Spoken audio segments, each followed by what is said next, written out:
dalam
Shalom, salam sejahtera bagi kita semua.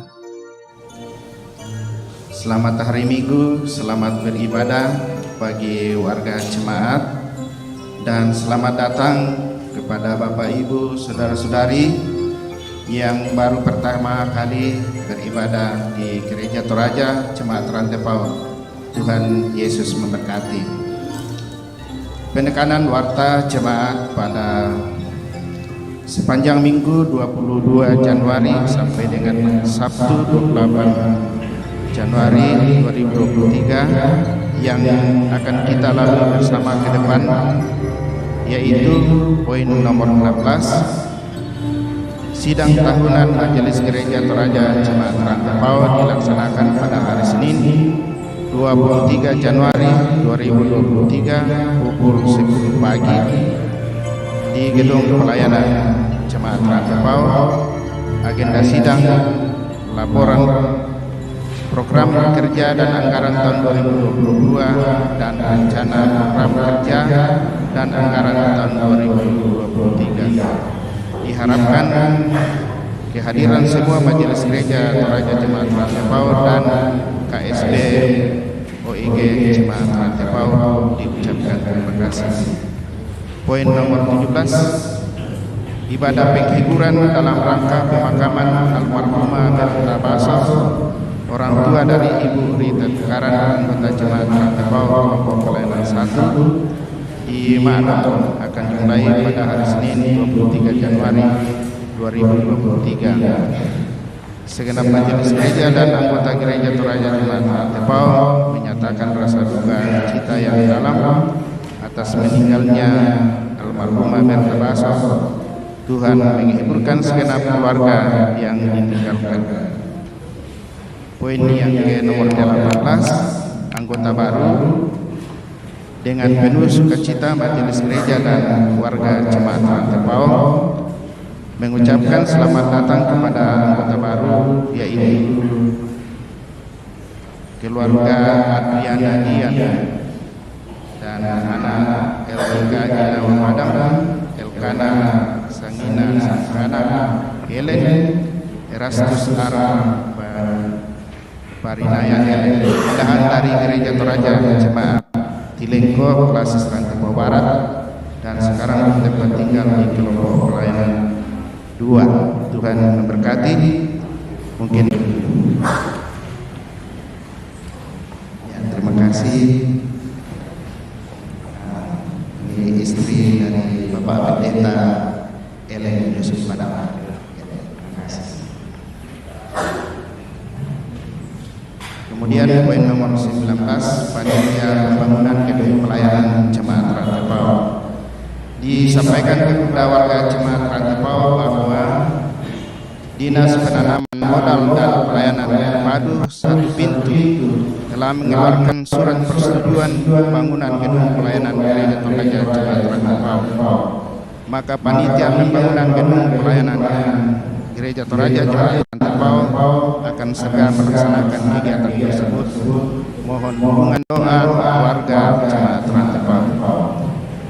Dan poin yang ke-20, pelajaran katekisasi calon CD Jemaat Rantepao kembali dilaksanakan pada hari Jumat 27 Januari pada pukul 16 dan hari Minggu pukul 15 di gedung pelayanan jemaat Rantepau. Diharapkan kepada peserta katekisasi untuk hadir 15 menit sebelum kelas dimulai. Tambahan waktu jemaat yang pertama, berita duka cita. Telah meninggal dunia Ibu Rampun, orang tua dari Ibu Yohana Samanna atau Mama Leoni, anggota jemaat Rantepau kelompok pelayanan 1B pada hari Sabtu 21 Januari 2023 di Rumah Sakit Umum Laki Padana. Jenazah sekarang berada di rumah kediaman Sumalu, Rantepau. Segenap majelis gereja dan anggota gereja Raja Jemaat Rantepau menyatakan rasa duka cita yang mendalam atas meninggalnya Ibu Rampun. Tuhan menghiburkan segenap keluarga yang ditinggalkan. Kemudian yang kedua, dihimbau kepada Bapak Ibu saudara-saudari yang menggunakan kendaraan roda 4 dan roda 2 supaya parkir di halaman gedung gereja, bukan di depan gedung gereja. Dan informasi-informasi lainnya dan lebih lengkapnya silakan Bapak Ibu saudara-saudari baca dalam warta jemaat.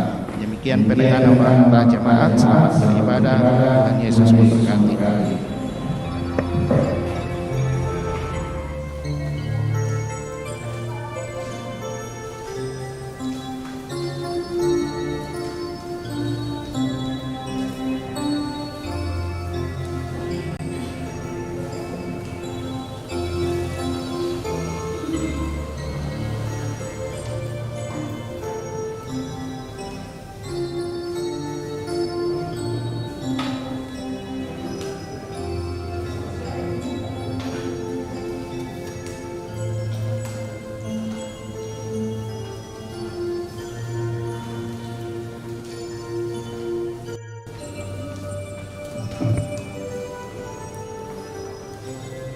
Berdiri pun menghadap Allah.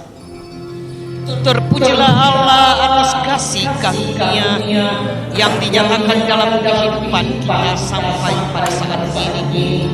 Kita diperkenankan menikmati hari yang baru yang dihabiskan untuk memuliakan Dia, Sang Pemberi kehidupan dan berkat. Sebab itu kita patut mensyukuri kebaikan Tuhan setiap waktu. Tema yang akan menuntun kita sepanjang minggu ini adalah terang di negeri lama. Mari sidang jemaat kekasih Tuhan, kita berdiri memuji dan memuliakan Dia seindah siang disinari terang.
Tuhan yang ada di ruangan ini dan bisa mengikutinya secara live. Ibadah ini berlangsung di dalam nama Bapa dan Anak dan Roh Kudus. Salam kepadamu dari segala orang kudus. Kasih karunia Tuhan Yesus Kristus menyertaimu.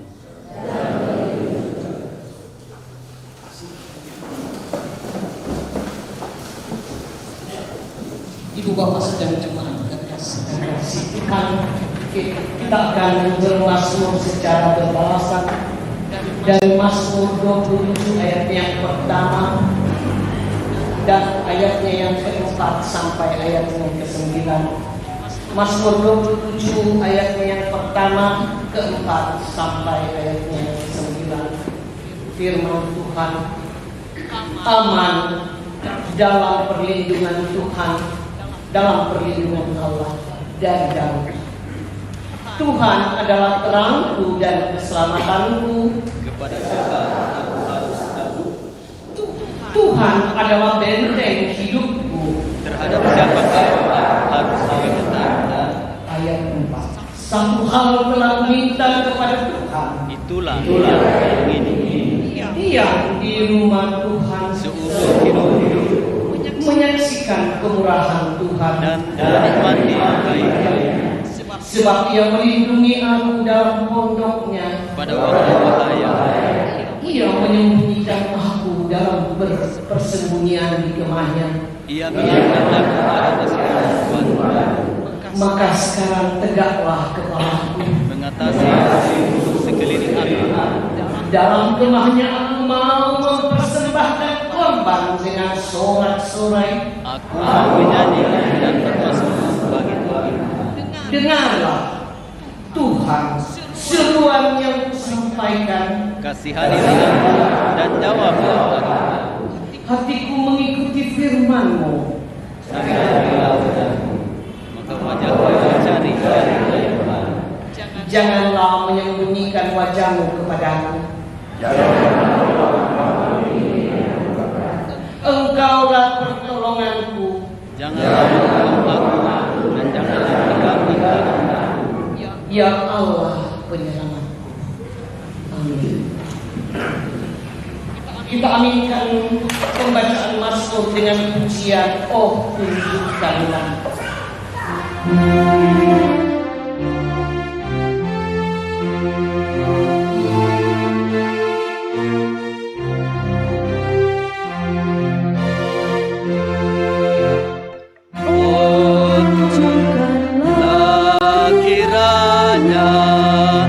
Jalan kebenaranmu,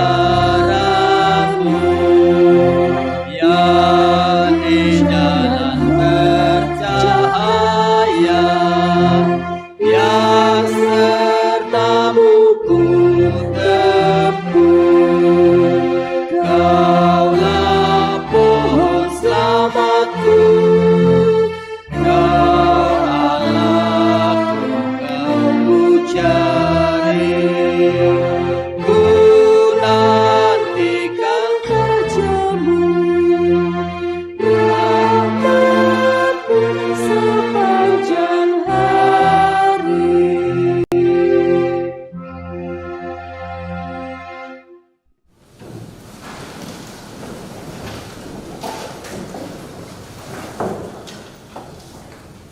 Tuhan dengan Allah perintah yang terutama dari Matius pasal 22. Jawab Yesus kepadanya, kasihilah Tuhan Allahmu dengan segenap hatimu dan dengan segenap jiwamu dan dengan segenap akal budimu. Itulah hukum yang pertama dan yang pertama.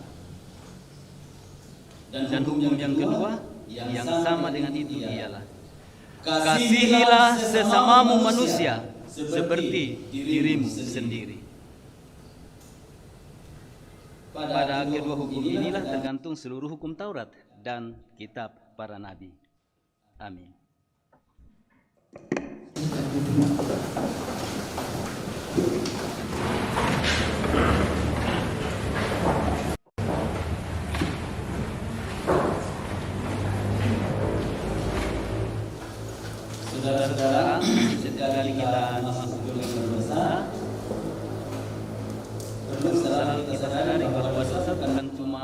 melanggar yang dianggap orang kita melanggar. Karena pada dasarnya dosa itu sungguh menguasai kehidupan kita, sehingga kita sadar atau tidak sadar kita tetaplah orang berdosa. Maka yang terutama ada pada kita setiap kali kita memasuki pengakuan dosa ialah benar-benar melihat kepada diri saya, kita masing-masing, bahwa kita orang berdosa dan sungguh membutuhkan pengampunan. Mari mengaku dosa. Ya Allah yang Maha Kasih, saat ini kami semua mengaku di hadapan-Mu bahwa kami adalah manusia yang lemah, hina, dan rendah. Kami berdosa. Kami sering tidak mengindahkan perintah-Mu. Ya Tuhan, sesungguhnya kami tidak layak untuk menghampiri hadirat-Mu karena dosa dan kesalahan kami. Tetapi syukur, Engkau adalah Allah yang tidak mengingat-ingat dosa dan kesalahan kami. Bapa, dengan tulus kami mau mengakui dosa-dosa kami di hadapan-Mu.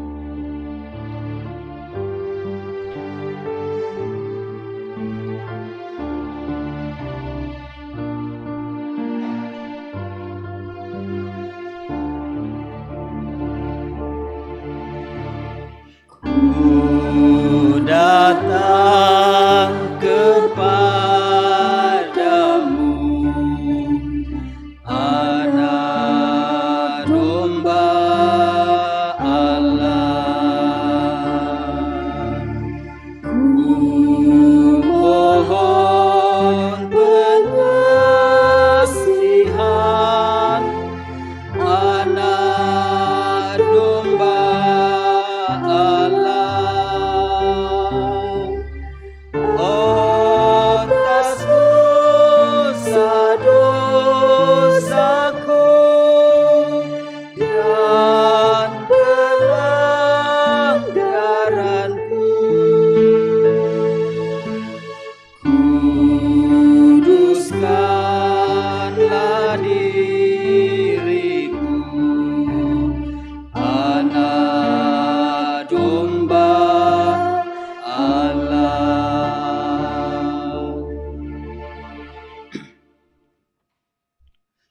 Umat Tuhan, kepada kamu sekalian yang telah tunduk dalam penyesalan dan bertobat, saya sebagai hamba Tuhan Yesus Kristus menyampaikan berita anugerah kepadamu. Jika kita mengaku dosa kita, maka Ia adalah setia dan adil, sehingga Ia akan mengampuni segala dosa kita dan menyucikan kita dari segala kejahatan kita. Amin. Sidang jemaat kekasih Tuhan, kita akan merespon kasih setia dan pengampunan dari Tuhan melalui kesempatan memberikan persembahan syukur kita. Dengarkanlah Amsal 3 ayat 9 sampai 10. Muliakanlah Tuhan dengan harta dan dengan hasil pertama dan segala penghasilanmu, maka lumbung akan diisi penuh sampai melimpah-limpah, dan jana keberkahanmu akan meluap dengan air buah anggurnya. Kita iringi pundi persembahan dengan pujian tabur pagi, tabur benih kasih.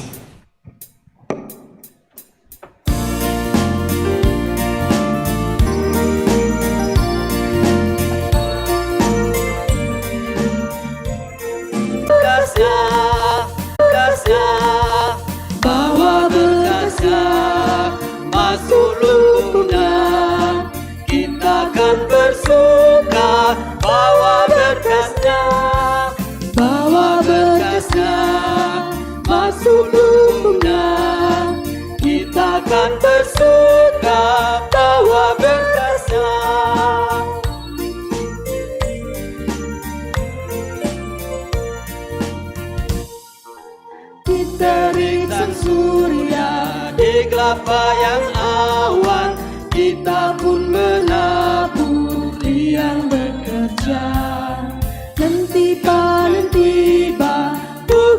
akan usai, kita akan bersuka bawa berkasnya, bawa berkasnya masuk lumbungnya. Kita akan bersuka bawa berkasnya, bersuka bawa berkasnya masuk lumbungnya. Kita akan bersuka bawa berkasnya.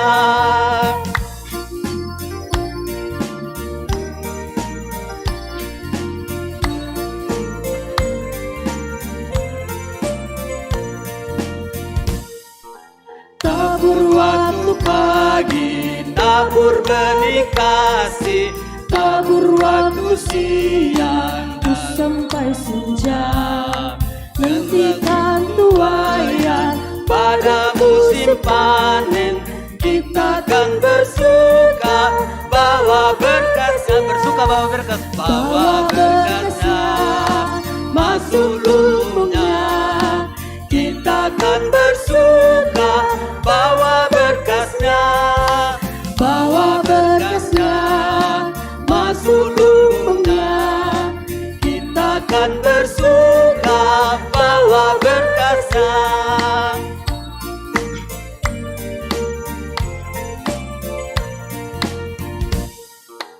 Di terik sang surya, di kelapa yang awan, kita pun menabur, biang bekerja. Nanti panen tiba, tugas akan usai. kita Akan bersuka bawa berkasnya, bawa berkasnya masuk lumbungnya. Kita akan bersuka bawa berkasnya, bawa berkasnya masuk lumbungnya. Kita akan bersuka bawa berkasnya.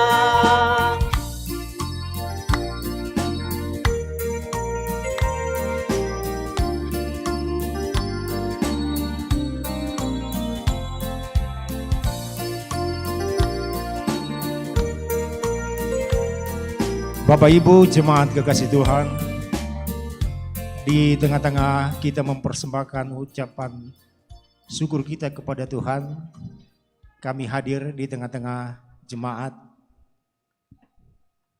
di mana pada saat ini kita sedang dan akan membangun gedung pelayanan yang lebih luas untuk kita tempati bersama-sama nanti untuk beribadah dan beberapa kegiatan OIG yang lain. Di sini kami akan melelang sayur organik yang ditanam di atas buntu sopai. Kita lelang 1, 2, 3 saja. Penawaran pertama berapa? 30.000. Satu kali, 52 kali, 103 kali. Tabe ibu baju merah.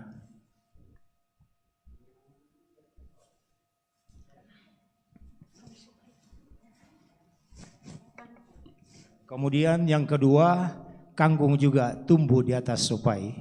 Mari Bapak Ibu kita lelang 51 kali, 102 kali, 503 kali. Terima kasih Bu.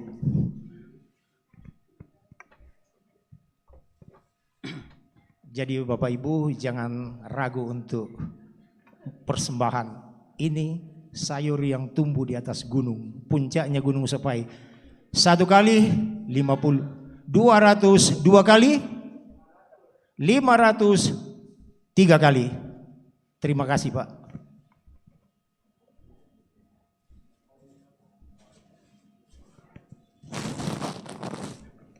Masih ada sawi organik 203 kali.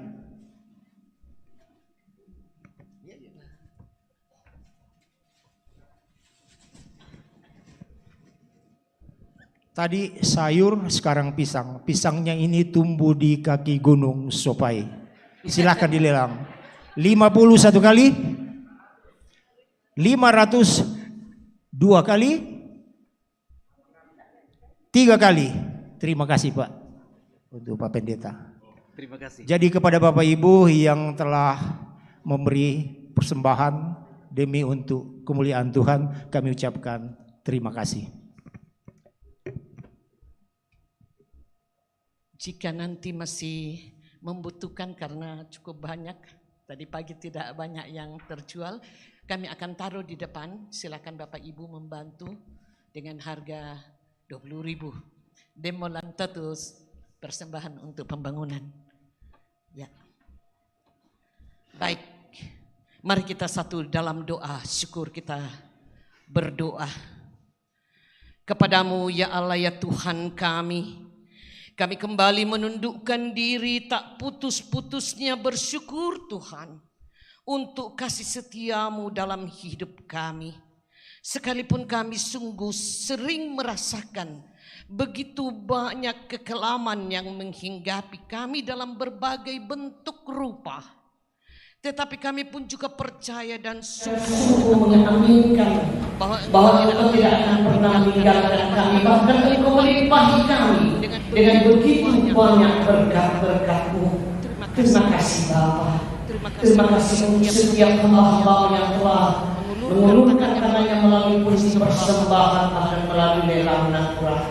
Berkat kami semua Tuhan, agar persembahan ini berkenan bagi-Mu, boleh dipakai bagi pemberitaan firman Tuhan di tengah-tengah jemaat Rantepau, bahkan di mana-mana pun tempat dana ini akan dibutuhkan, yang kiranya masih akan kami cari dan kami akan pakai Tuhan. Berikan kami hikmat dan akal budi untuk mencari dan memakainya agar berkenan bagi-Mu.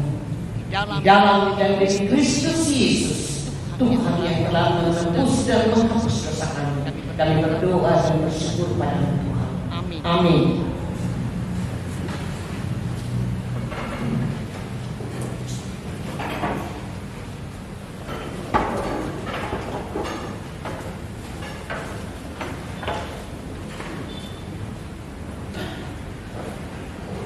Kita sambut sekali lagi kita bersyukur dengan pujian di sini yang bawa Tuhan.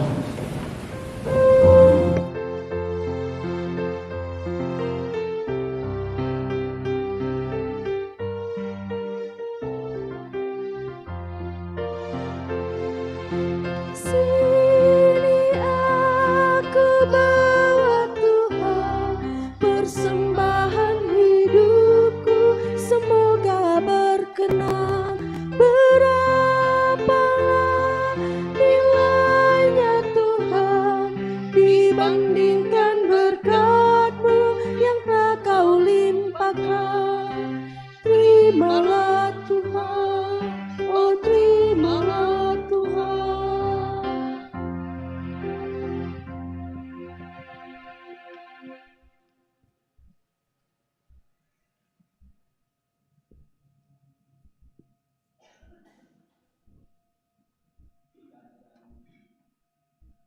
Dengarkan firman dari bacaan Alkitab dan juga khotbah.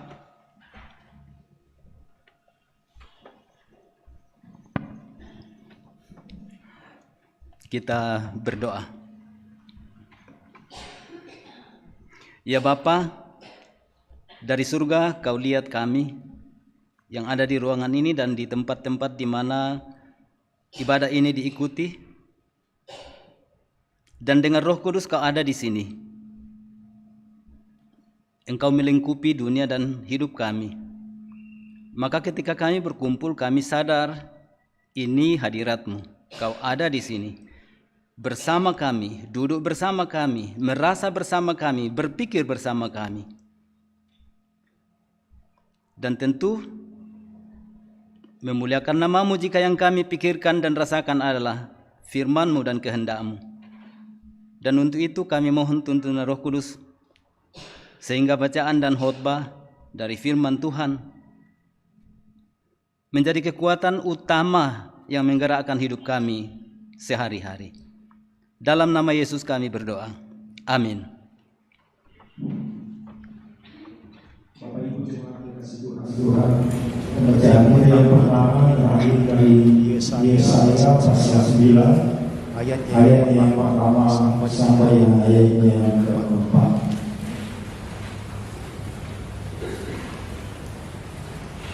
Firman Tuhan di tengah-tengah kita saat ini, bangsa yang berjalan di dalam kegelapan telah melihat yang besar. Mereka yang diam di negeri kegelapan atasnya terang telah bersinar. Engkau telah menimbulkan banyak sorak-sorak dan surat besar. Mereka telah bersukacita di hadapanmu seperti sukacita waktu panen, seperti orang bersorak-sorak di waktu membagi jalan, sebab yang menekannya dan gandar yang di atas bahunya serta tongkat si penindas telah kau patahkan seperti pada hari kekalahan Midian. Sebab setiap sepatu tentara yang bergerak dan setiap jubah yang berlumuran darah akan menjadi umpan api. Demikian firman Tuhan. Pembacaan firman Tuhan yang kedua. Dari pertama Korintus 1 ayat 10 sampai ayatnya yang ke-18.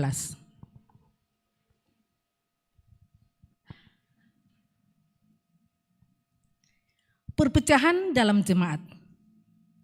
Tetapi aku menasihatkan kamu, saudara-saudara, demi nama Tuhan kita Yesus Kristus, supaya kamu seia sekata dan jangan ada perpecahan di antara kamu. Tetapi sebaliknya, supaya kamu erat bersatu, sehati, sepikir. Sebab saudara-saudaraku, aku telah diberitahukan oleh orang-orang dari keluarga Chloe tentang kamu, bahwa ada perselisihan di antara kamu. Yang aku maksudkan ialah bahwa kamu masing-masing berkata, aku dari golongan Paulus, atau aku dari golongan Apolos, atau aku dari golongan Kefas, atau aku dari golongan Kristus. Adakah Kristus terbagi-bagi? Adakah Paulus disalibkan karena kamu? Atau adakah kamu dibaptis dalam nama Paulus? Aku mengucap syukur bahwa tidak ada seorang pun juga di antara kamu yang aku baptis selain Krispus dan Gaius. Sehingga tidak ada orang yang dapat mengatakan bahwa kamu dibaptis dalam namaku. Juga keluarga Stefanus, aku yang membaptisnya. Kecuali mereka, aku tidak tahu. Entahkah ada lagi orang yang aku baptis.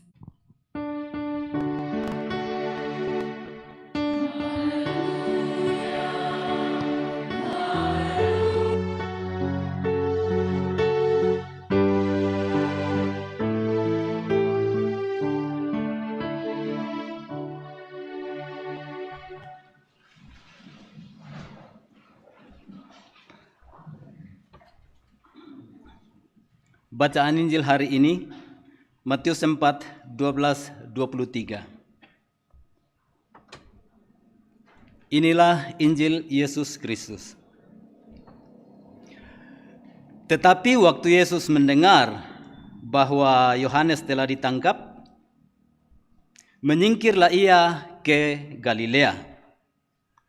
Ia meninggalkan Nazaret dan diam di Kapernaum, di tepi danau, di daerah Zebulon dan Naftali, supaya genaplah firman yang disampaikan oleh Nabi Yesaya. Tanah Zebulon dan tanah Naftali, jalan ke laut, daerah seberang sungai Yordan, Galilea, wilayah bangsa-bangsa lain, bangsa yang diam dalam kegelapan, telah melihat terang yang besar, dan bagi mereka yang diam di negeri yang dinaungi maut, telah terbit terang. Sejak waktu itulah Yesus memberitakan, bertobatlah, sebab kerajaan surga sudah dekat. Dan ketika Yesus sedang berjalan menyusur danau Galilea, ia melihat dua orang bersaudara, yaitu Simon yang disebut Petrus dan Andreas saudaranya. Mereka sedang menebarkan jala di danau, sebab mereka penjala ikan. Yesus berkata kepada mereka, "Mari, ikutlah aku, dan kamu akan kujadikan penjala manusia." Lalu mereka pun segera meninggalkan jalannya dan mengikuti dia. Dan setelah Yesus pergi dari sana, dilihatnya pula 2 orang bersaudara, yaitu Yakobus dan Zebedeus, anak Zebedeus, dan Yohanes, saudaranya, bersama ayah mereka. Zebedeus sedang membereskan jala di dalam perahu. Yesus memanggil mereka, dan mereka segera meninggalkan perahu serta ayahnya, lalu mengikut dia. Yesus pun berkeliling di seluruh Galilea. Ia mengajar dalam rumah-rumah ibadat dan memberitakan Injil Kerajaan Allah, serta melenyapkan segala penyakit dan kelemahan di antara bangsa itu. Amin.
Saudara-saudara yang dikasihi Tuhan, mungkin banyak yang tidak ingat saya Pendeta Iye Panggalo diurapi di jemaat ini dan mengakhiri juga pelayanan di sini sebagai pendeta jemaat, dan insya Allah akan diemeritasi di sini. Saya belum diemeritasi Pak Ketua. Saya berdoa tahun 2024 saya bisa diemeritasi di jemaat di sini. Jangan ada yang bertanya mengapa saya perkenalkan diri, bukan untuk yang sudah kenal, tapi yang belum kenal. Mengapa? Karena prinsip teologi kita adalah Allah memperkenalkan diri dulu, baru kita mengenal Dia. Penting sekali tuh kita memperkenalkan diri ketika kita bertemu orang. Walaupun ya mungkin sedikit hati-hati sekarang karena mungkin soal ada juga ancaman, ada bahaya jika terlalu terbuka. Tapi setidak-tidaknya prinsip kita ialah kita memperkenalkan diri. Tapi jangan lalu ada berpikir ini ada mau sok ya sampai memperkenalkan diri. Sama sekali tidak. Saya ingin memperkenalkan prinsip teologi yang kita anut adalah kita kenal Allah karena Dia memperkenalkan diri kepada kita. Seandainya ruangan ini semua ditutup dan lampu dimatikan dan gelap gulita tiba-tiba terjadi, sama seperti pada masa Natal yang lalu. Sayang sekali perayaan Natal kita sudah terang benderang, walaupun bilang matikan lampu, tapi ketika dimatikan lampu masih tetap juga terang. Jadi kita yang hadir di situ tidak merasakan apa itu disebut kegelapan. Padahal dalam tradisi bernatal kita di Gereja Toraja kan pohon terang, toh? Pohon terang. Orang bilang male mak pon terang. Kalau sekarang ya kayak Natal. Tapi dengan pon terang, karena itu ya pandala-dala ya dengan lilin yang dinyalakan. Jadi memang gelap gulita karena dulu itu kan lampu gas saja. Gampang itu lampu gas ditarik jauh keluar. Lalu gelap betul. Lalu orang pergi menyalakan lilin. Akhirnya terasa sekali arti terang itu di tengah kegelapan. Tapi sekarang karena semua sudah serba listrik, tidak terlalu terasa lagi perubahan dari suasana gelap ke dalam terang. Tapi ini untuk menggambarkan tema yang kita bahas hari ini, seperti yang ditulis di Warta Jemaat, terang di negeri kekelaman. Nah, sulit sekali melihat terang atau membayangkan terang jika tidak tahu apa itu gelap, apa itu kekelaman.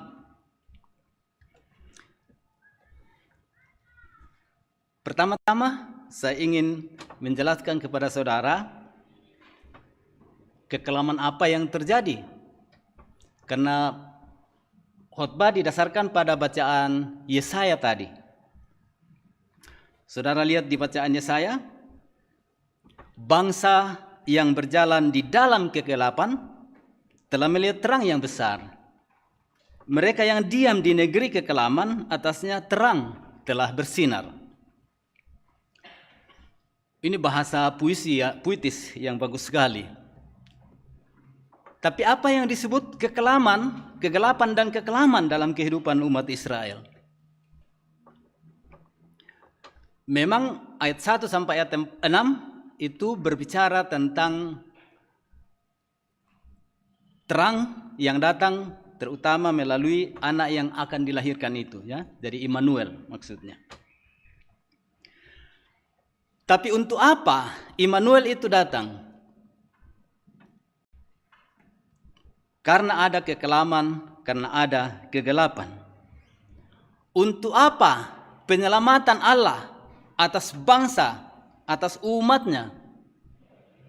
Karena ada kegelapan, karena ada kekelaman. Saudara-saudara, sulit membayangkan kegelapan apa kalau kita tidak hubungkan dengan keseluruhan kitab Nabi Yesaya, terutama pasal 8 dan juga ayat-ayat sesudah ayat 4 tadi.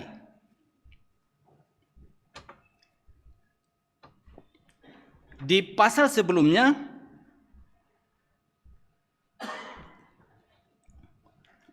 sudah ditunjukkan bagaimana segala sesuatu tampak kelam dan pilu. Sesungguhnya hanya ada kesesakan, kegelapan dan kesuraman karena pelanggaran-pelanggaran umat.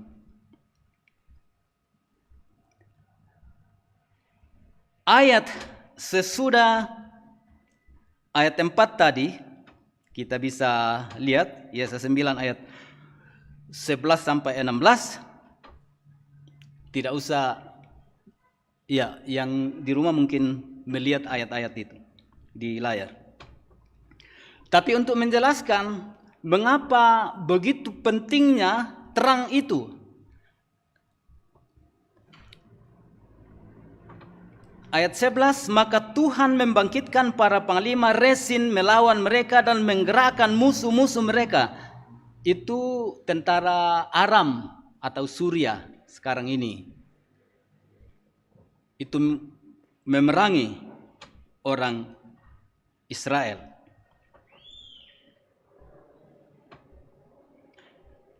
Orang Aram dari timur dan orang Filistin. Begitu saudara, mereka sudah ditelan dengan mulut yang terbuka lebar. Apa yang terjadi pada umat? Dikatakan sekalipun semuanya itu terjadi, murkanya belum surut dan tangannya masih teracung. Allah belum surut murkanya, tangannya masih teracung. Teracung itu tanda kemarahan. Jadi sudah ditelan dengan mulut lebar, belum juga bertobat.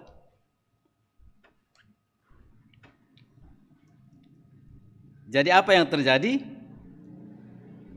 Kita lihat ayat yang ke-13. Tetapi bangsa itu tidak kembali kepada Dia yang menghajarnya, dan mereka tidak mencari Tuhan semesta alam. Ya. Jadi mereka dihukum. Mereka dihukum. Maka Tuhan mengerat dari Israel kepala dan ekor. Dipoloi tuluna sekona. Ini bahasa simbolis saja. Kepala adalah tua-tua dan orang yang terpandang. Jadi pemimpin politik dikerat. Dan nabi yang mengajarkan dusta itulah ekor. Kelam dan gelap kehidupan umat Tuhan. Kepala para pemimpin politik jahat. Nabi mengajarkan dusta. Saudara bisa bayangkan ya, yang dimaksud kegelapan dan kekelaman ini benar-benar berhubungan dengan suasana kehidupan spiritual umat Tuhan. Sudah dihukum, belum juga bertobat.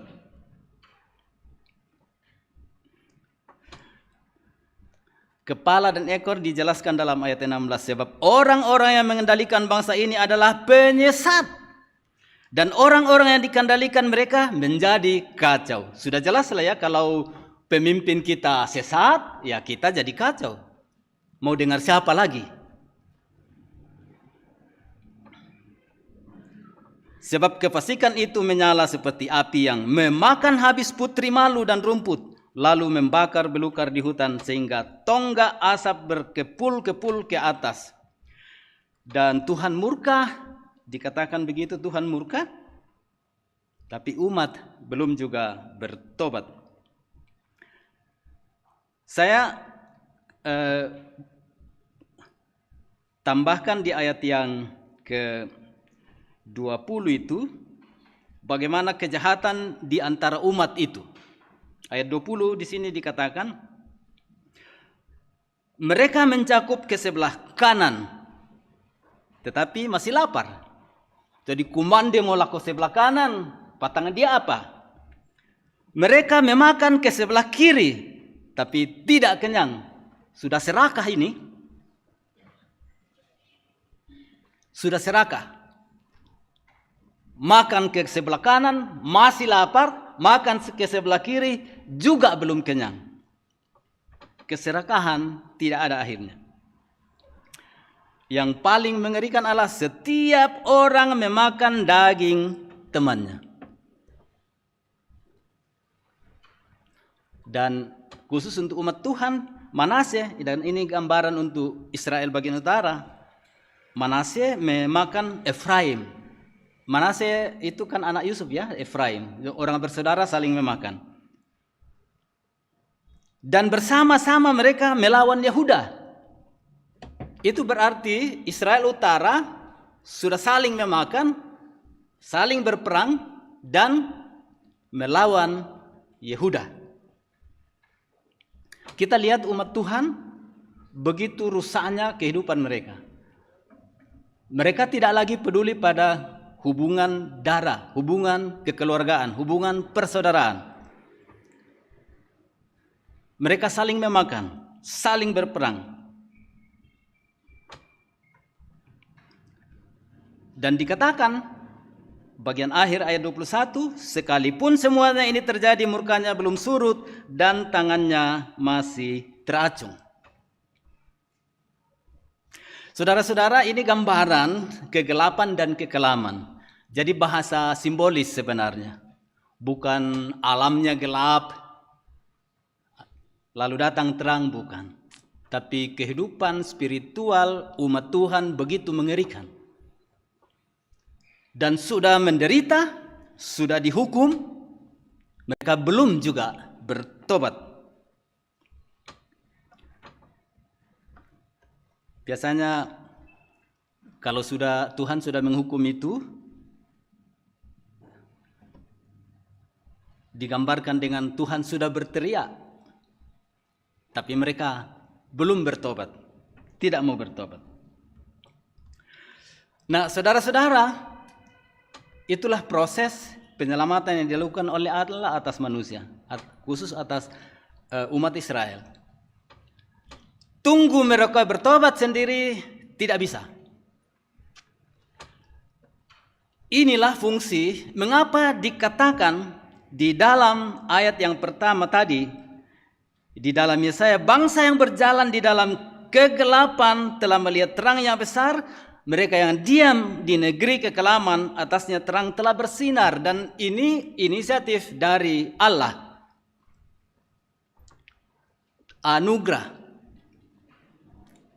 Jadi keselamatan atas Israel itu anugerah, pengampunan itu anugerah, juga itu berlaku juga untuk kita semuanya. Maka memang penting sekali selalu kita ingat baik-baik prinsip-prinsip gerakan reformasi tentang keselamatan itu. Keselamatan itu anugerah, sola gratia, kita terima dengan iman, sola fide. Kita tahu bukan dari sumber lain, hanya dari dalam Alkitab, sola scriptura. Seluruh Alkitab pusatnya adalah Kristus, solus Kristus. Dan untuk apa kehidupan kita yang sudah diterangi dan sudah diselamatkan? Solideo gloria, untuk kemuliaan Tuhan. Jadi Calvin dengan mengatakan dunia ini adalah theater glorium Dei. Dunia ini panggung tempat kita memuliakan Allah. Jadi saudara-saudara kita yang sudah menerima terang itu menjadikan dunia ini untuk tempat memuliakan Allah. Tapi kita harus menerima terang. Nah, saudara-saudara, gambaran tentang kekelaman sudah jelas. Itu berhubungan dengan kehidupan umat Tuhan yang sudah dihukum pun masih keras kepala, tidak mau bertobat. Dan tentu saja kita tidak ingin menjadi seperti umat Israel itu, terus hidup di dalam kegelapan dan di dalam kekelaman. Nah, dari inisiatif Tuhan itu akhirnya kita lihat, perhatikan baik-baik dalam bacaan kita. Yang pertama ialah terang diberikan oleh Tuhan. Tuhan membawa terang ke tengah kegelapan itu. Artinya Tuhanlah yang membebaskan mereka dengan inisiatif dan dengan anugerah Allah sendiri. Tuhan yang membawa terang ke tengah kegelapan itu, anugerah yang dari Tuhan. Tapi saudara-saudara, itu berhubungan dengan ayat 5 dan 6 tentang janji kelahiran Immanuel. Jadi proses terang yang dibawa Tuhan ke dalam kegelapan tadi, ke dalam kekelaman tadi itu terwujud atau mewujud dalam bentuk kelahiran Immanuel, yang kita tahu kelahiran Yesus Kristus sendiri. Dan selanjutnya kita bisa lihat bahwa terang ini menunjuk kepada Yesus Kristus, dan di Yohanes pasal 1 itu ditulis tentang Yesus adalah terang yang datang ke dalam dunia. Kita bisa baca di Yohanes pasal 1.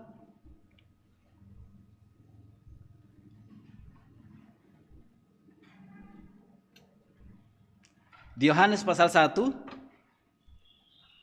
datanglah seorang yang diutus Allah, yaitu Yohanes, dan memberitakan terang.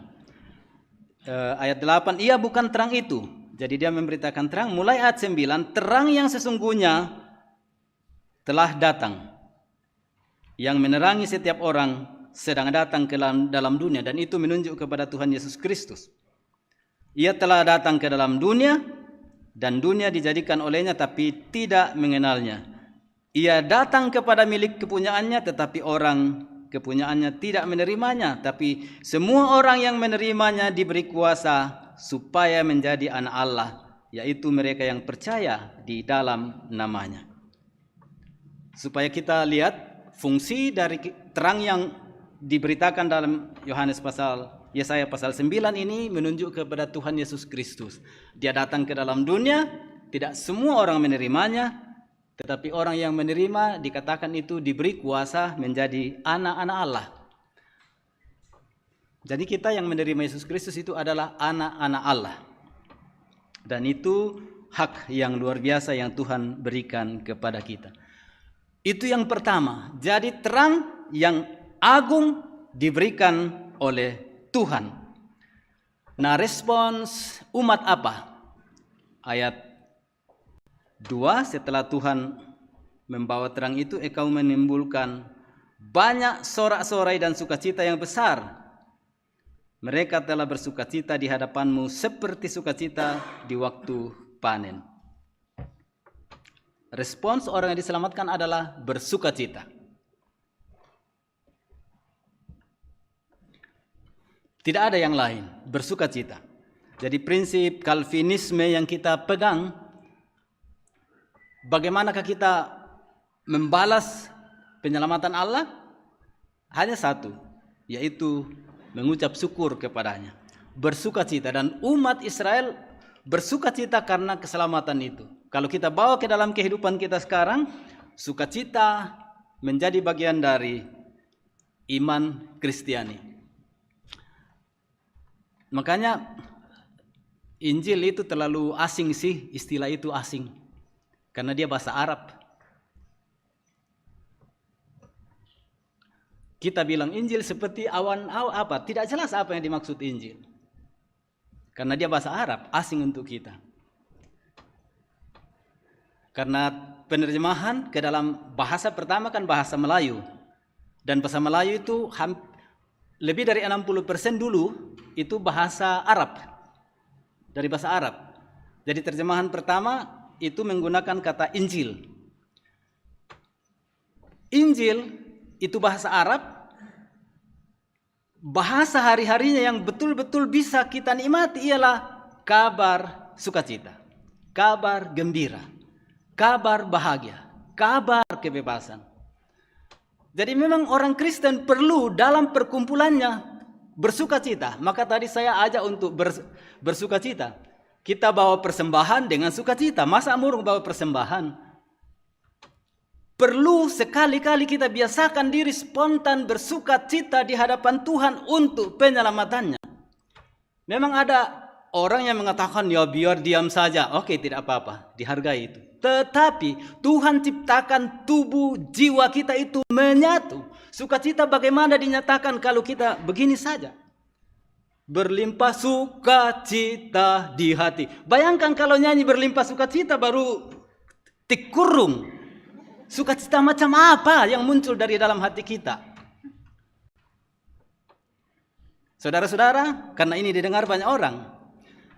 Pernah di suatu jemaat ada yang bertanya begini, Pak Panggalo, kipe mami mau ke KPI ki sebab bisa ki masalah apa-apa.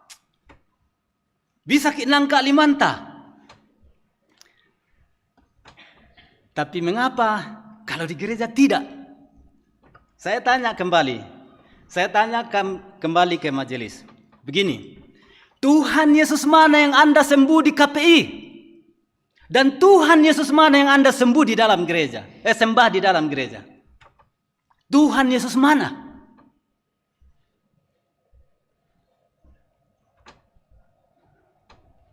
Jadi memang perlu tim liturgi itu menyesuaikan. Ada lagu-lagu perlu sukacita, sukacita benar. Limpahkan sukacitamu di hadapan Allah bersama-sama. Karena kita sudah terbiasa dengan ibadah sunyi sepi.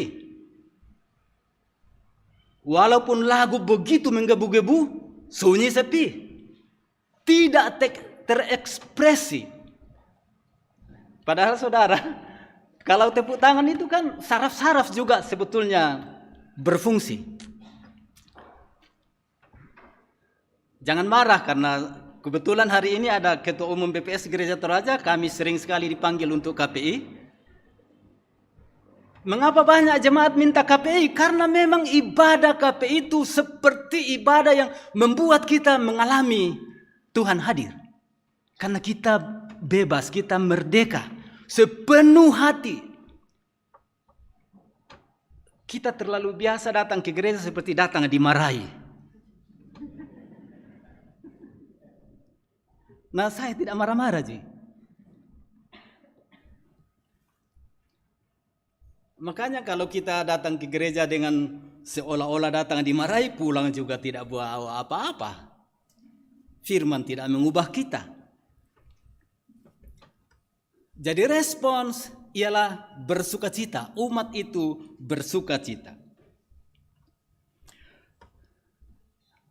Poin yang ketiga, apa yang dikatakan di ayat yang ketiga, sebab kuki yang menekannya dan gandar yang di atas bahunya, serta tongkat si penindas telah kau patahkan seperti pada hari kekalahan Midian.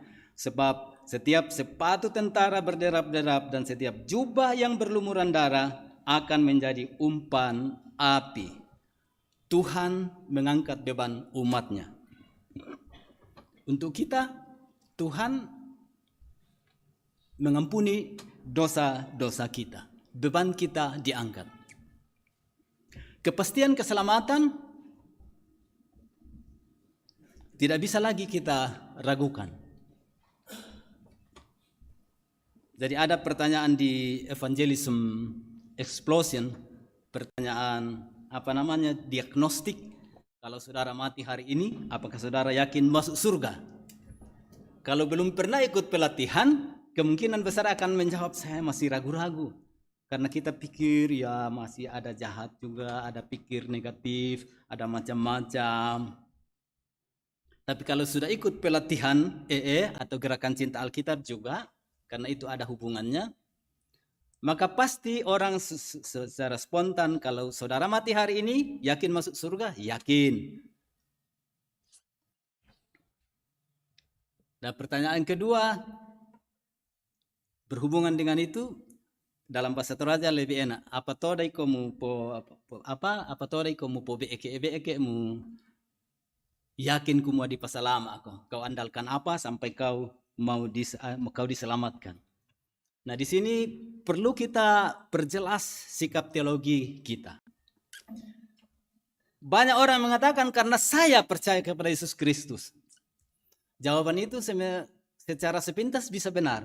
Tapi kalau kita dasarkan pada teologi, maka kita akan mengatakan saya yakin saya pasti selamat karena ini kata kunci, Yesus Kristus sudah menyelamatkan saya.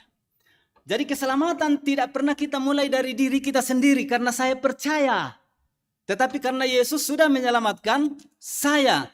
Kepastian keselamatan bukan dari diri kita. Tapi kepastian keselamatan itu di dalam Yesus Kristus. Itu kebanggaan kita sebagai orang percaya. Bahwa Kristus sudah menyelamatkan kita. Nah, saudara, itu kita bicara tentang kegelapan dan kekelaman Israel.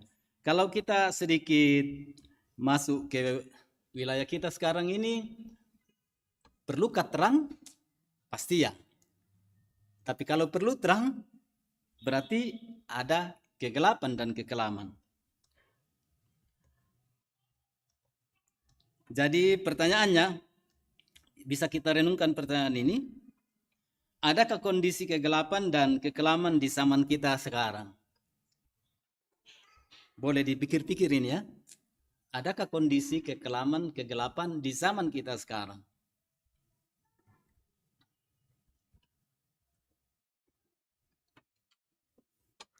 Mungkin sehebat Israel tidak ya.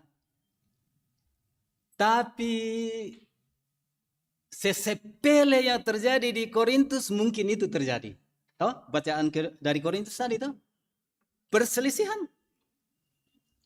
Jemaat terpecah. Aku kelompok Apolos.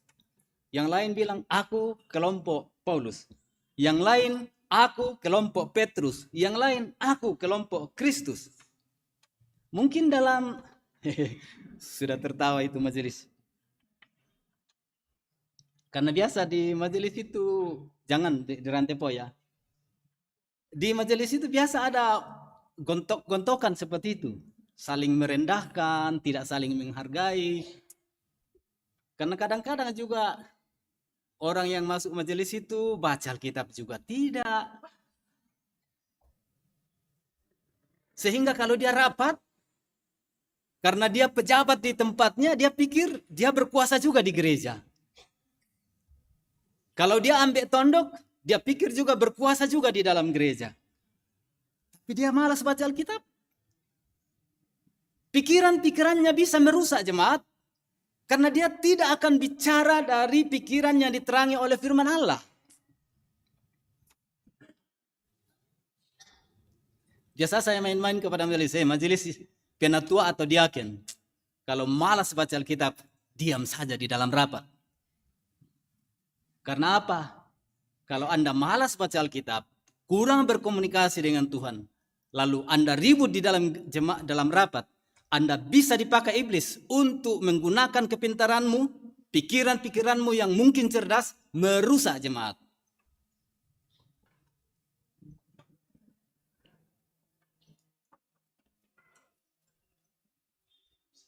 Jadi tidak perlu menganggap sepele itu perselisihan-perselisihan yang harus segera diselesaikan.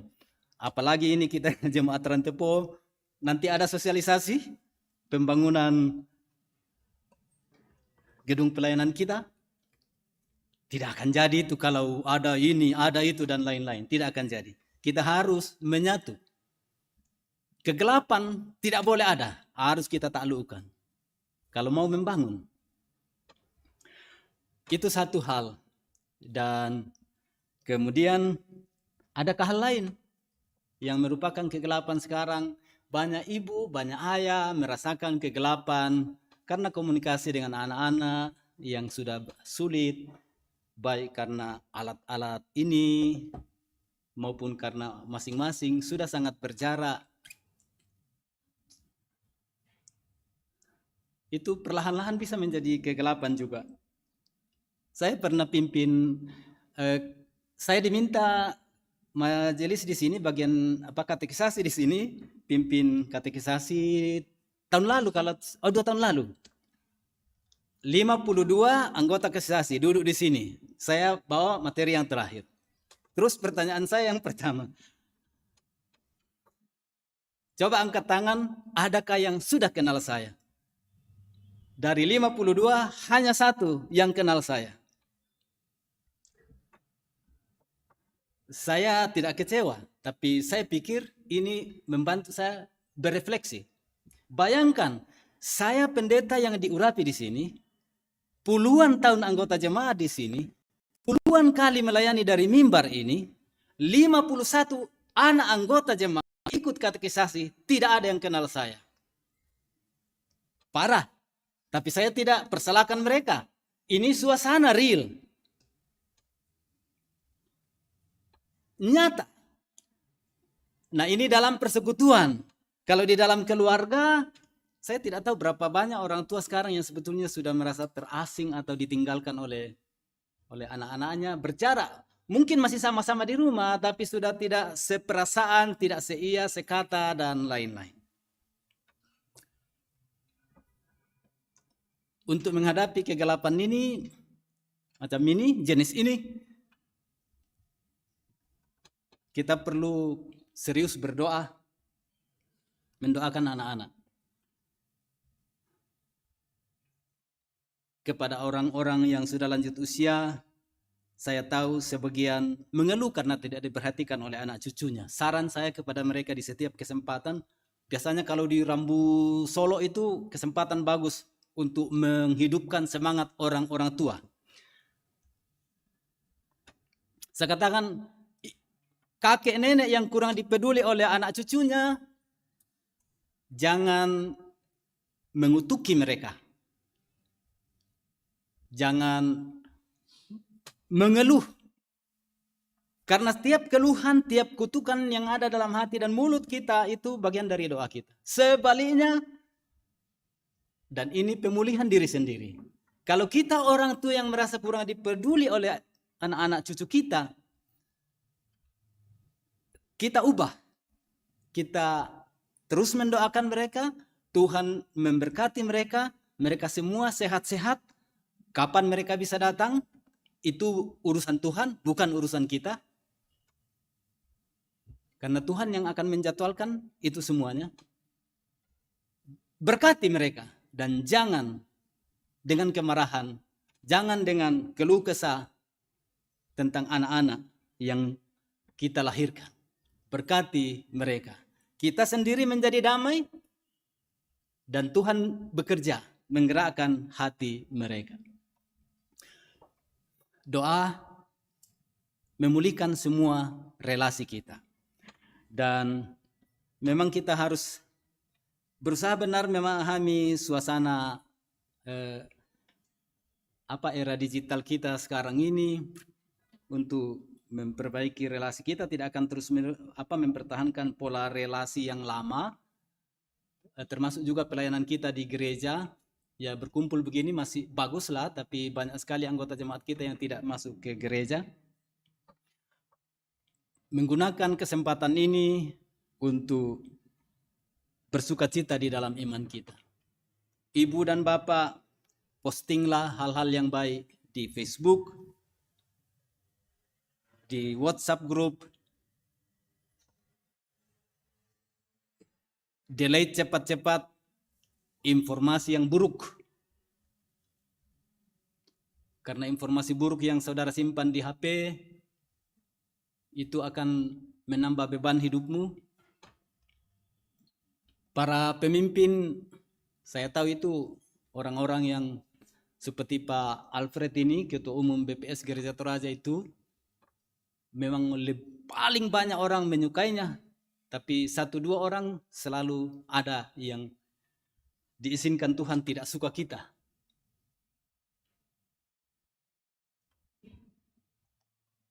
Tapi mereka semua didoakan oleh pendeta. Ya Pak Alfred ya? Semua didoakan. Biasa saya di pengurapan, anggota jemaat, sia-sia kamu itu memusuhi pendeta.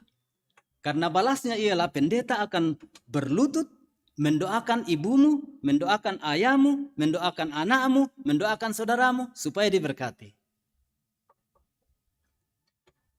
Jadi kalau ada kesalahan pendeta, sampaikan baik-baik. Kasihi pendetamu, maka kasih itu juga akan melebar di dalam jemaat. Saudara-saudara, tidak akan habis kita bicara tentang kegelapan dan kekelaman suasana yang kita hadapi. Hati kita masing-masing bisa menjadi kegelapan dan kekelaman.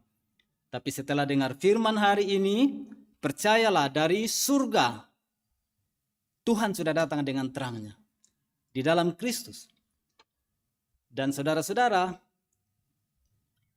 Allah yang kita percaya, Bapa, Anak, dan Roh Kudus itu sempurna, benar-benar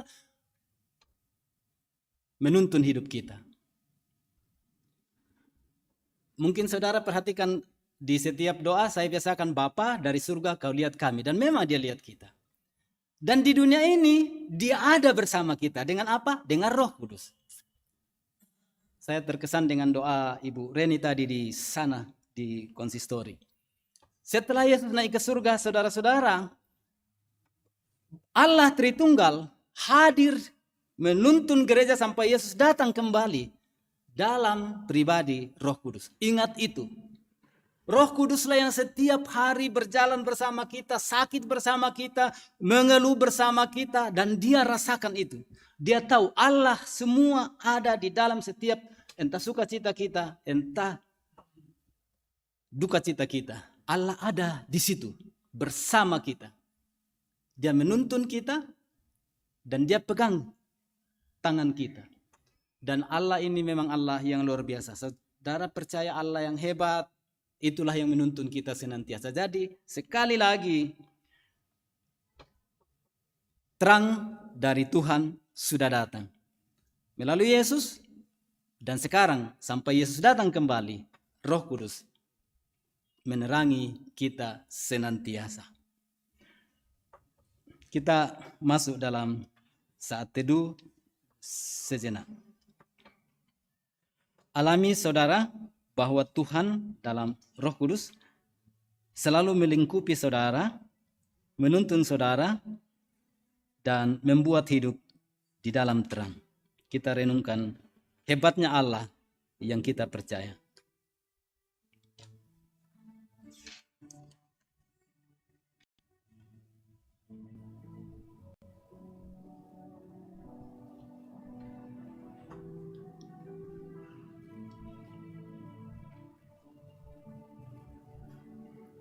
Ya Roh Kudus, hamba-Mu berhenti bicara, tapi Engkau akan terus bicara di hati kami masing-masing, sehingga kami bertumbuh di dalam kehadiran-Mu. Kami memuliakan Allah setiap hari. Amin. Kita akan dengarkan sosialisasi. Sidang jemaat kekasih Tuhan, kita akan mendengarkan sosialisasi rencana pembangunan gedung pelayanan jemaat Rantau yang akan segera dimulai kepada ketua panitia, kepada anggota jemaat dan ketua umum PPS. Kami persilakan Bapak Pendeta Alfred Andrew.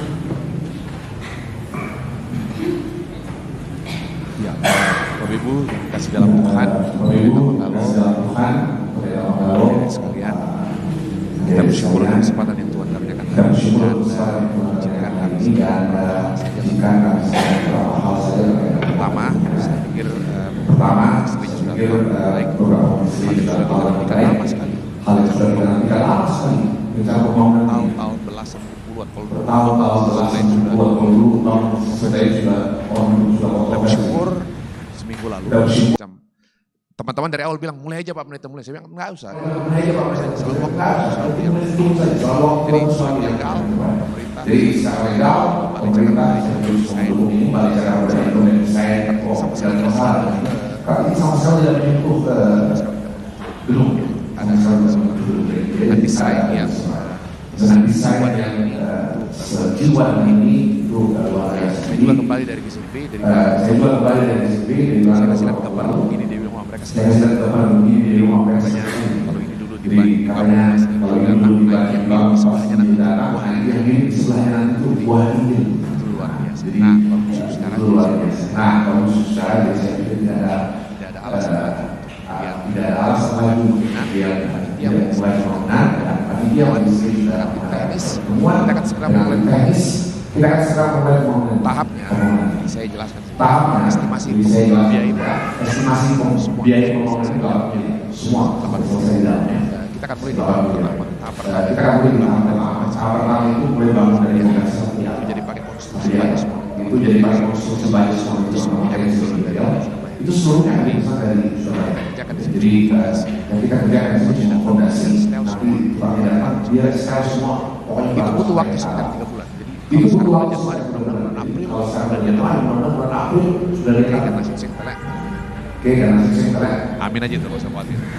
Amin aja. Punya dana hari ini sekarang 1. Kita punya dana hari ini sekarang 1,1. Kawan yang sudah jadi pengakuan di Kawan Pendeta sudah jadi positif.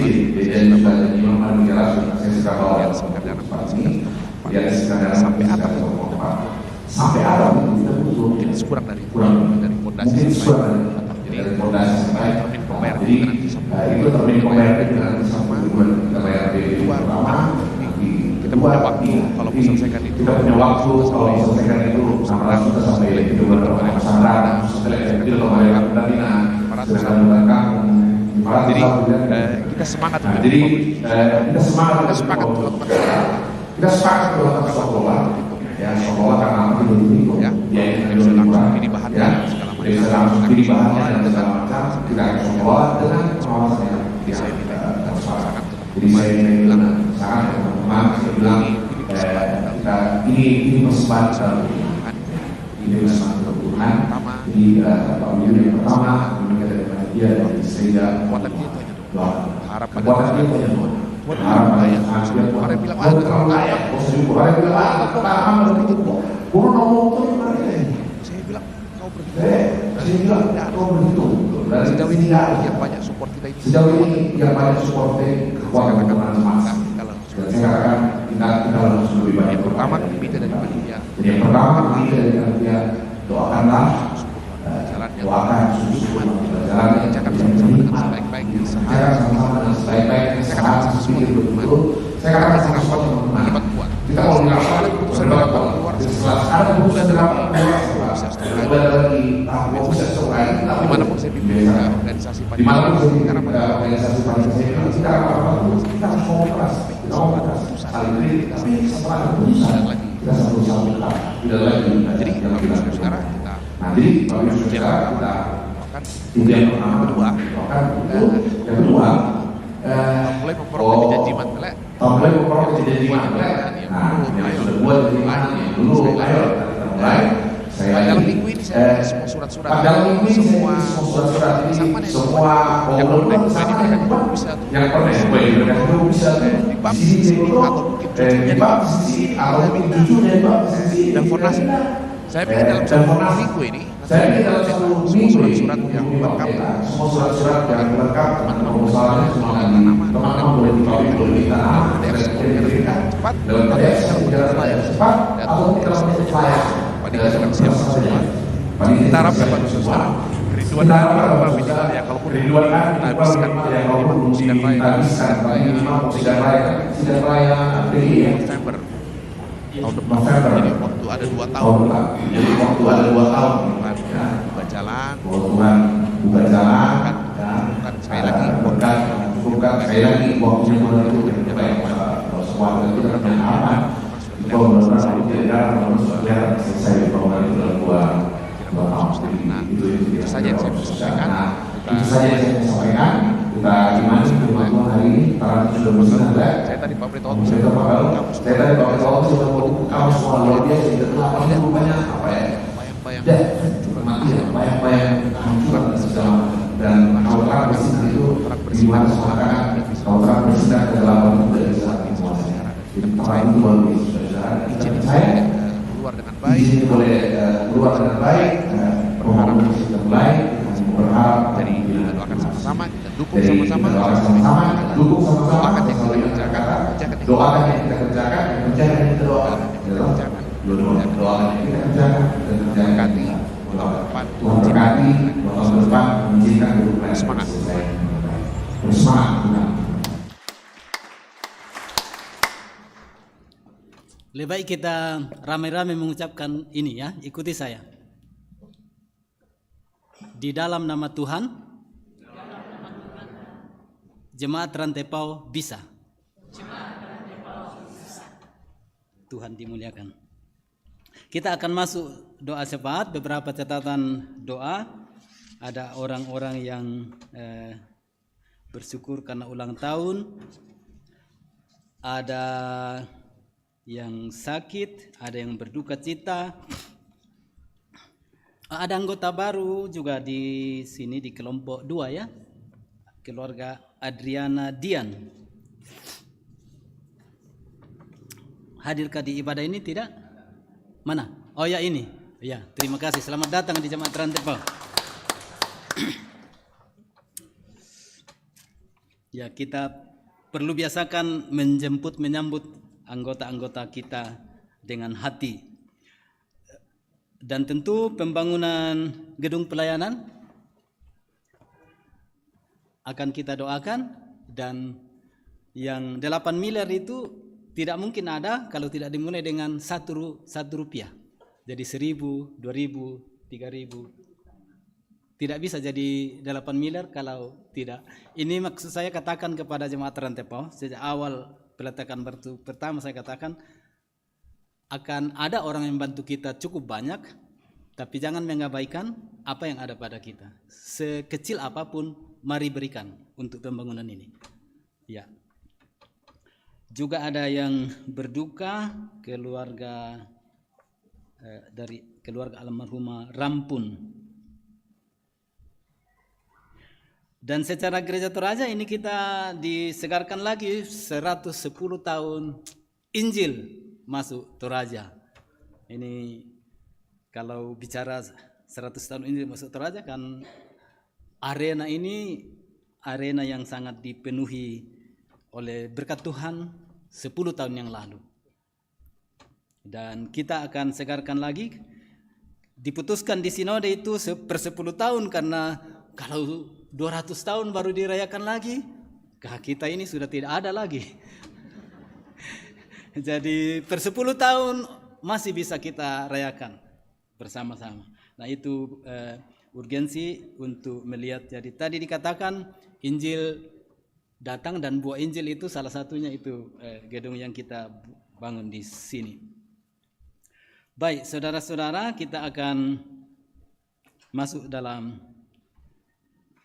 syafaat. Maaf, ada satu lagi. Rupanya 2 yang berduka di sini, keluarga, proses pemakaman keluarga almarhum Berta Baso. Ya. Tadi di nomor 1 ditulis dan jadi saya tidak lihat. Oke, dalam suasana itu mari kita siapkan diri untuk berdoa. Kita berdoa. Ya Roh Kudus, Engkau gerakkan hati kami terhubung kepadamu. Dan saat ini kami bersyukur pertama-tama untuk firman Tuhan. Dan selanjutnya kami serahkan tubuh, jiwa, raga kami kepadamu untuk Kau atur sesuka hatimu untuk kepentingan kami. Kami serahkan rencana-rencana kami, keluarga kami, anak-anak kami, baik yang ada bersama kami maupun yang jauh, tapi seluruh kehidupan kami serahkan kepadamu. Untuk pelayanan di jemaat ini, hadirlah bersama majelis dan OIG. Kami bersyukur untuk semua berkat yang kami terima masing-masing, juga yang untuk berhari ulang tahun. Bersyukur untuk kemampuan kami tetap percaya kepada Tuhan dan berusaha mengikuti persekutuan di dalam jemaat.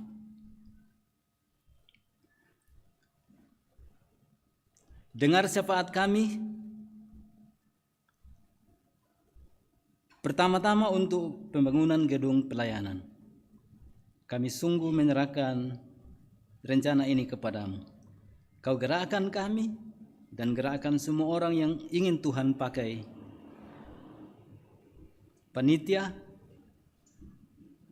dan semua yang ingin Tuhan gerakkan untuk pembangunan ini. Berdoa untuk warga jemaat yang sakit,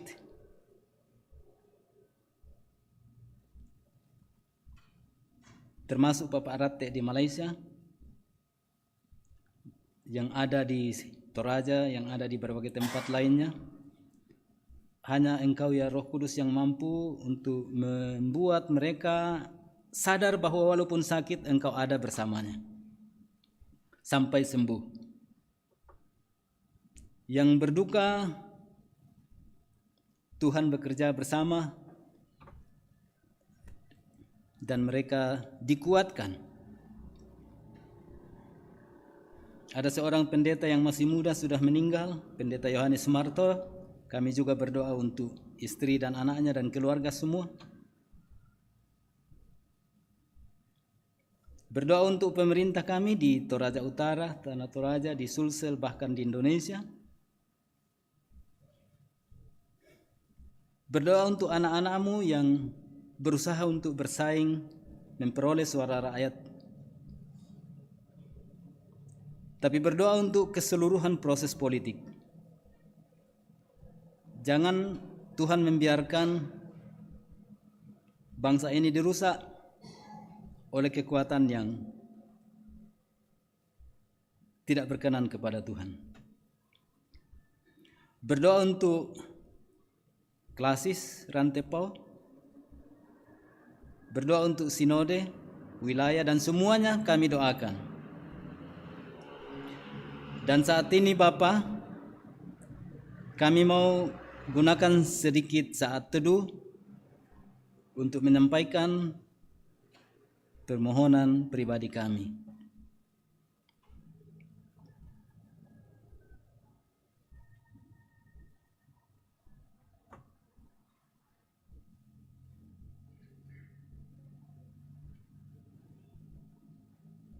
Ya Bapa, sebagai orang percaya, kami serahkan hidup kami kepada kehendak Tuhan dan kami siap menerima kehendak Tuhan.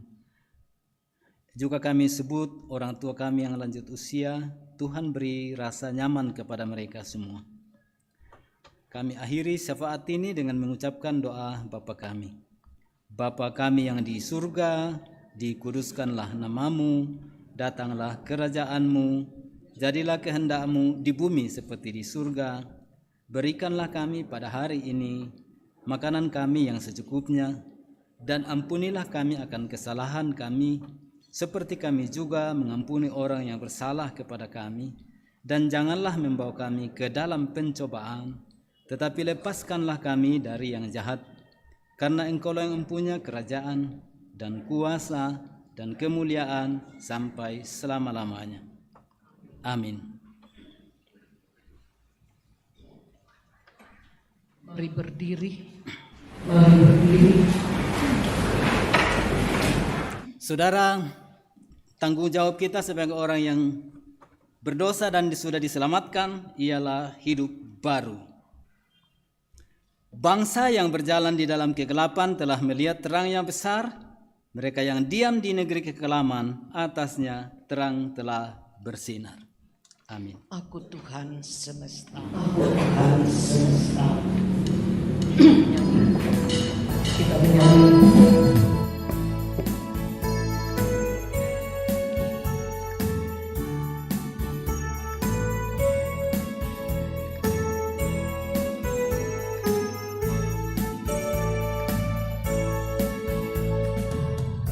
Aku Tuhan semesta, ceritamu ku dengar, kau di dunia yang gelap ku selamatkan.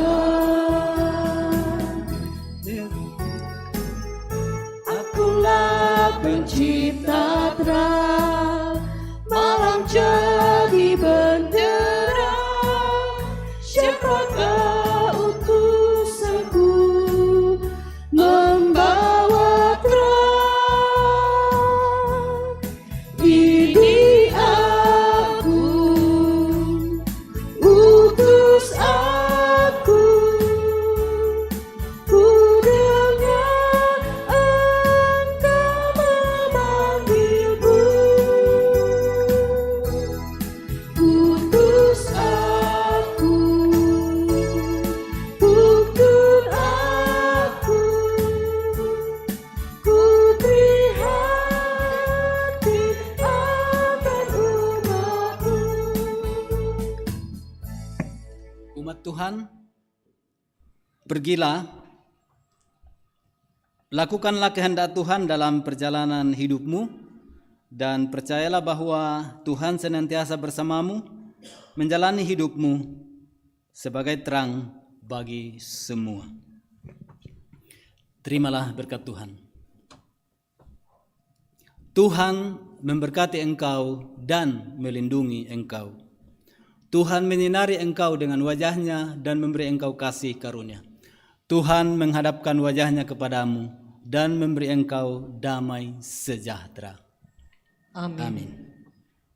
Sidang jemaat kekasih Tuhan, Sidang jemaat kekasih Tuhan, kita akan mengakhiri ibadah siang hari ini dan kita akan menyanyikan nyanyian syukur Yesus terangmu. dua kali.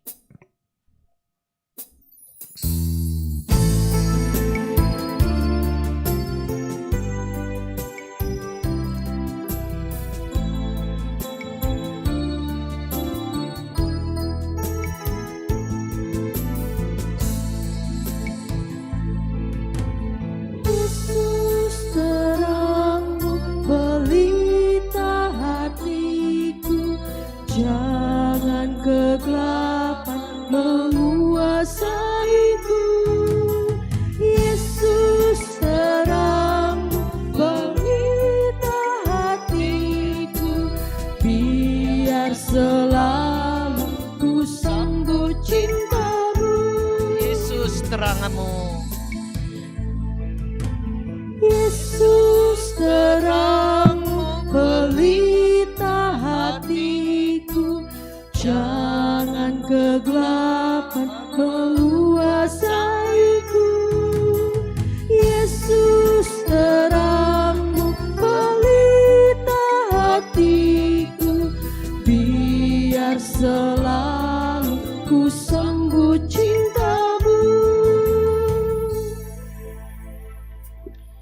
Demikian ibadah penyembahan kita siang hari ini. Penyembahan kita siang hari ini sampai berjumpa di depan.